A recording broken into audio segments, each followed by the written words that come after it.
السلام عليكم ورحمة الله وبركاته.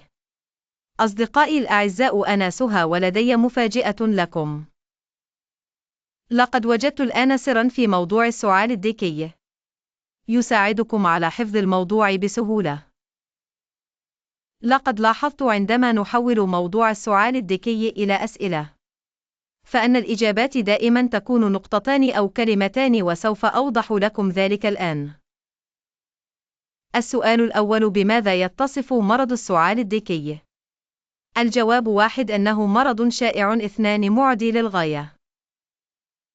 السؤال الثاني: ما هي أعمار المصابين بهذا المرض؟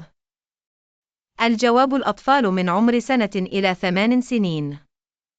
السؤال الثالث: أين ينتشر هذا المرض؟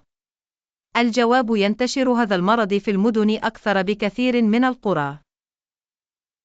السؤال الرابع: لماذا ينتشر هذا المرض في المدن أكثر بكثير من القرى؟ الجواب: 1. زحام. 2. تلوث الهواء. السؤال الخامس: ما هي فترة الحضانة في هذا المرض؟ الجواب: فترة الحضانة من أسبوع إلى أسبوعين. السؤال السادس: في أي فصل من فصول السنة ينتشر هذا المرض؟ الجواب: فصل الربيع والخريف. السؤال السابع: ما هي أعراض المرض؟ الجواب: 1. الاحتقان. 2. السعال. لكن هل عدد نقاط العلاج والوقاية 2؟ لو ركزنا جيداً على عدد النقاط نلاحظ أن عدد نقاط المعالجة 3 نقاط، وعدد نقاط الوقاية 3 نقاط.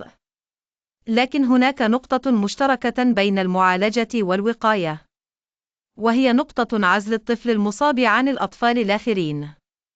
وفي هذه الحالة يتبقى أيضاً نقطتان بنقطتان.